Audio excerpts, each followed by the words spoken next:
दोस्तों, आज हम जिस भौतिक घटना को सुनने वाले हैं वो एक डायन की सच्ची घटना है। एक ऐसा डरावना घटना जिसमें एक डायन किसी को अपने वश में कर लेती है। तो चलिए बिना किसी देरी के इस डरावने घटना को हम सुदीप जी के पॉइंट ऑफ व्यू से सुनते हैं, जिन्होंने ये घटना खुद अपने आंखों से देखा था।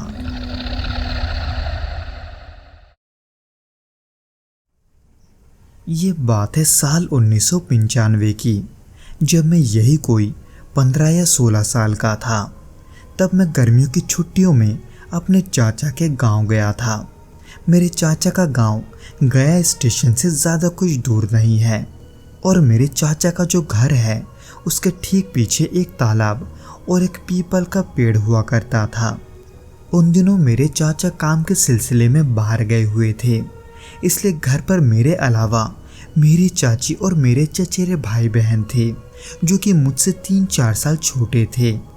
उसी दौरान एक शाम हम सभी घर के पीछे वाले आंगन में बैठे हुए थे, लेकिन तभी अचानक एक अजीब सी हलचल हुई। दरअसल पास वाले पीपल के पेड़ से अचानक कुछ खड़खड़ाहट की आवाज़ आ रही थी, एकदम ऐसे जैसे कोई सूखे पत्तों पर चल रहा हो। उस आवाज़ को सुनते ही चाची ने हमें बिना कुछ कहे घर के अंदर जाने को कहा। उस दिन उनके चेहरे पर मैंने एक अजीब सा डर देखा, जैसे कि उन्हें पता था कि वहाँ क्या हो रहा है। अगली बार जब कुछ ऐसा हुआ तब रात के करीब 2 बज रहे थे। वैसे तो इससे पहले मैं सो रहा था, लेकिन किसी के बुलाने की वजह से मैं तब तक जाग चुका था।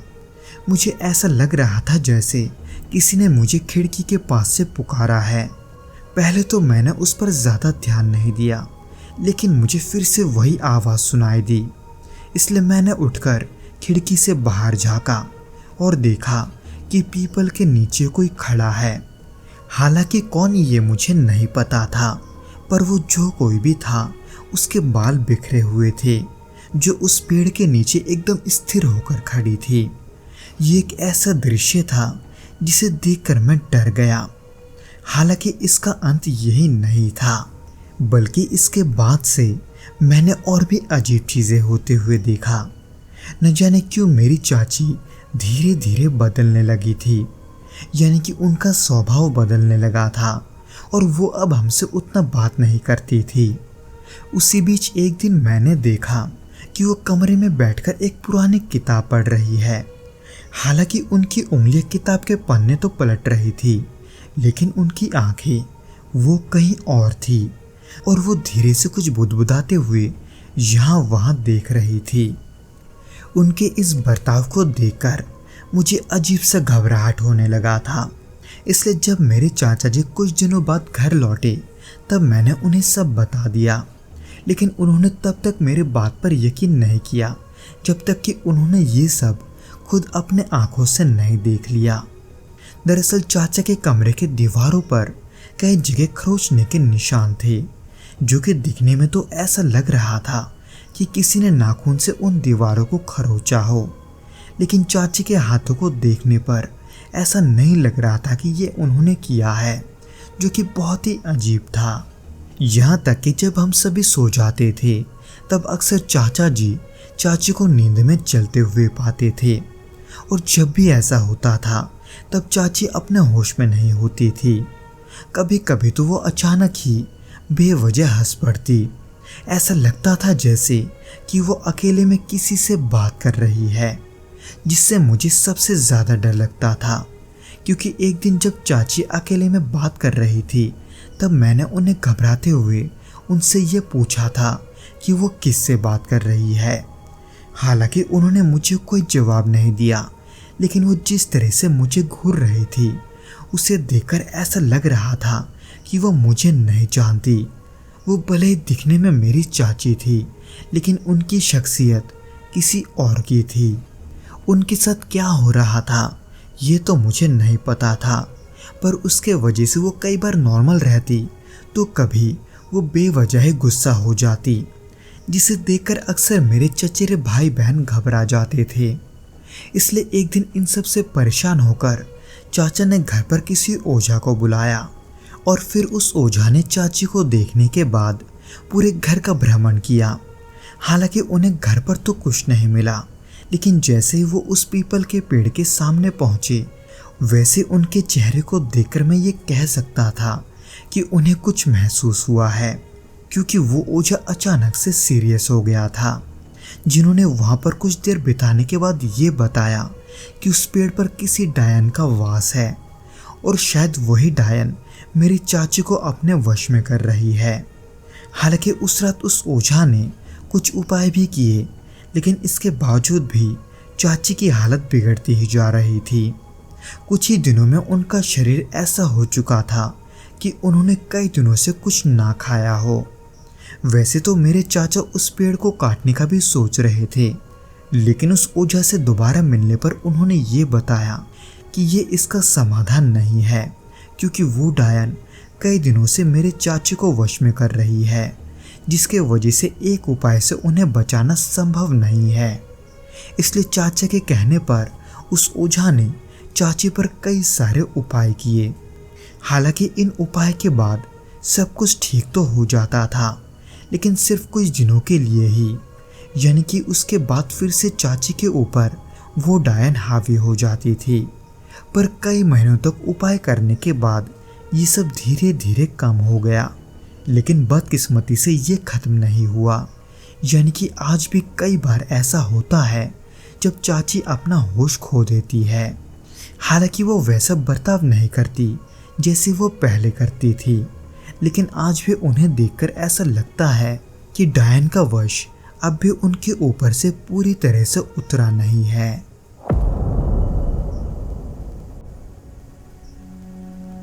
तो दोस्तों, ये तो था वो घटना जिसे सौरभ जी ने अपने आंखों से देखा था।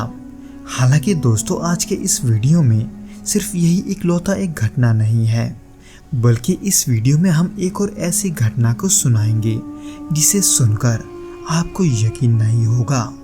तो चलिए बिना किसी देरी के हम उस घटना को शुरू करते हैं, जिसे हम अमित जी के पॉइंट ऑफ व्यू से सुनेंगे।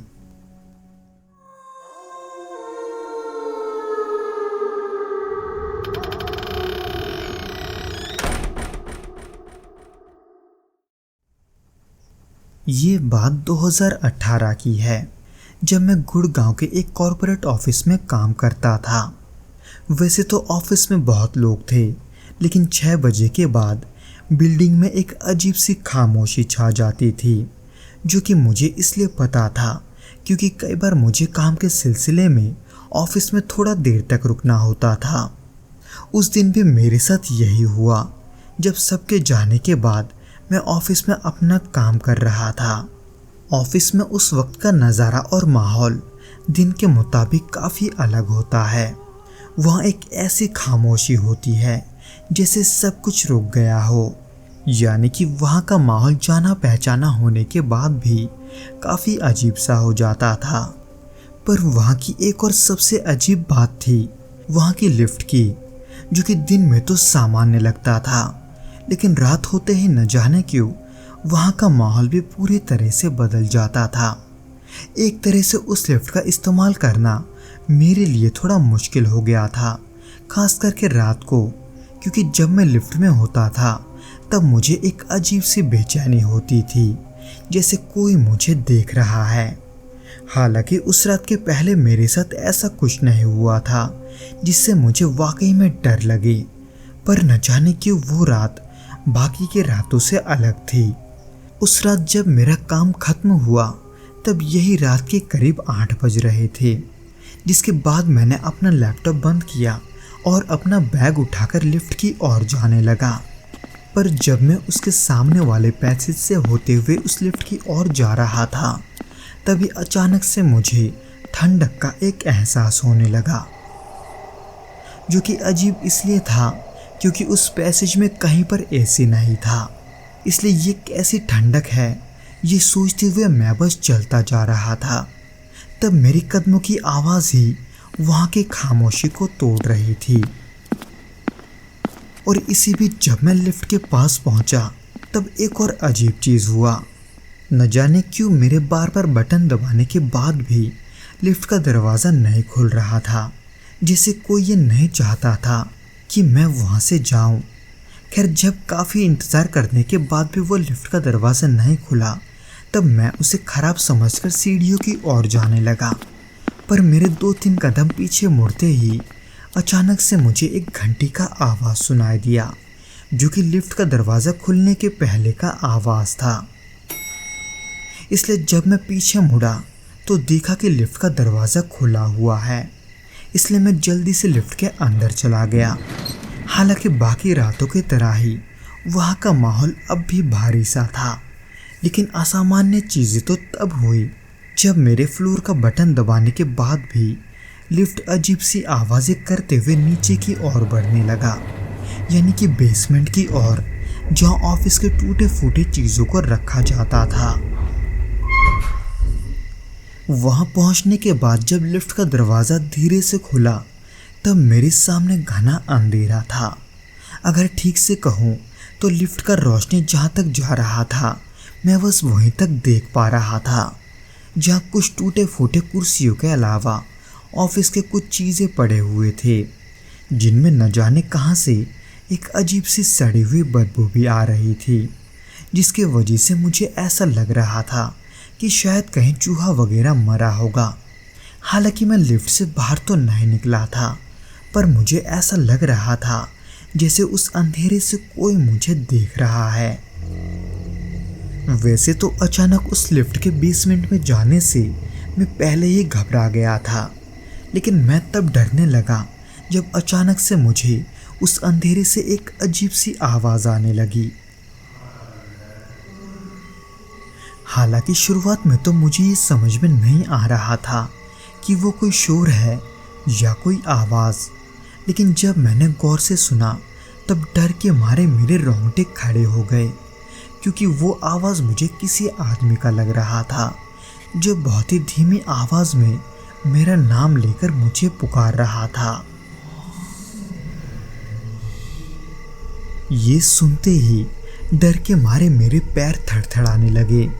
इसलिए मैं जहाँ एक तरफ लिफ्ट का बटन दबाने की कोशिश कर रहा था, वहीं दूसरी तरफ मैं अपनी नज़रें घुमाकर बेसमेंट की तरफ देख रहा था, क्योंकि उस अंधेरे से किसी के चलने की आवाज़ें भी आने लगी थी। और उस आवाज़ को सुनकर ऐसा लग रहा था जैसे वो धीरे धीरे मेरे नज़दीक आ रहा है। हालांकि लिफ्ट के रोशनी तक पहुंचते ही वो आवाज़ अचानक से बंद हो गया, जैसे कि वो रुक गया हो। पर इससे पहले कि मैं चैन की सांस लेता, तभी लिफ्ट के स्पीकर से एक भारी सांस की आवाज़ आने लगी। हालांकि मैं तब से अभी तक लिफ्ट का बटन बार बार दबा रहा था, पर ना तो उसका दरवाज़ा बंद हो रहा था और ना ही वो ऊपर जा रहा था। उस समय डर के मारे मैं पसीने से तरबतर हो चुका था।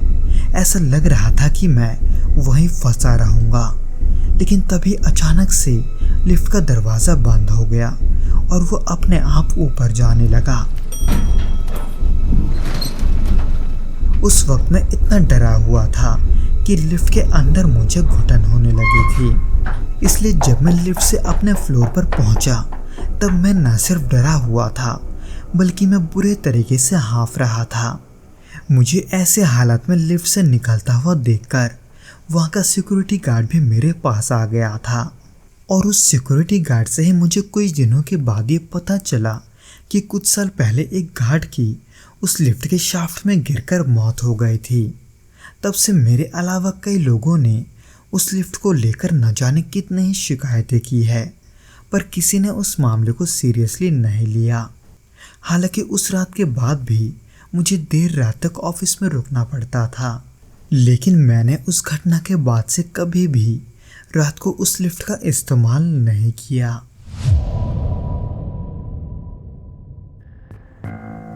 तो दोस्तों, ये तो थे वो घटनाएं जो कि अमित जी और सौरभ जी के साथ घटा था।